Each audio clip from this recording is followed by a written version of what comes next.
High, আজকে কথা বলবো গোলাপ গাছের জংলি ডাল অথবা এরা ডাল নিয়ে।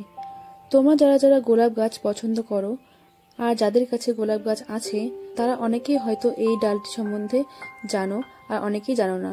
তো কিভাবে তোমরা এই ডালটিকে চিনতে পারবে, তো সেটা নিয়ে আজকে ভিডিও। তো দেখো, এটা হলো আমার একটা হোয়াইট কালারের গোলাপ গাছ।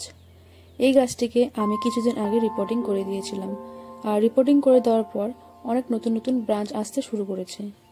কিন্তু তারপর দেখি গাছের গোড়া থেকে একটা নতুন ব্রাঞ্চ খুব তাড়াতাড়ি বেড়ে উঠছে, আর ডালটিতে কোনো কুড়িও নেই। এই জংলি বা এলা ডালগুলি গাছের গ্রোথে বাধা সৃষ্টি করে। মাটির যত পুষ্টি আছে সব এই ডালগুলি সংগ্রহ করতে থাকে, আর বড় গাছটি মারাও যেতে পারে।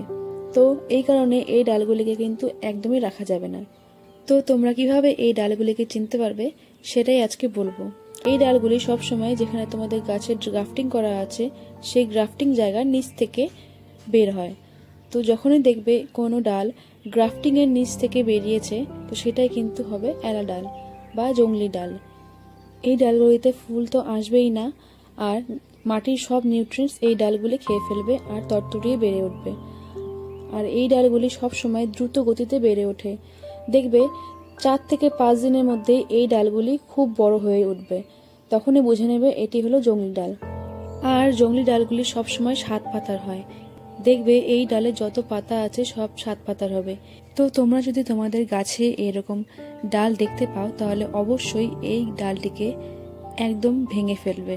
যদি তোমরা আগা থেকে কেটে ফেলো তাহলে কিন্তু এই ডালটি আবার গ্রো করবে। তাই এই ডালটিকে একদম ভেঙে ফেলতে হবে, যেমনটা আমি করলাম। এই ডালটিকে এইভাবে ভেঙে ফেলতে হবে।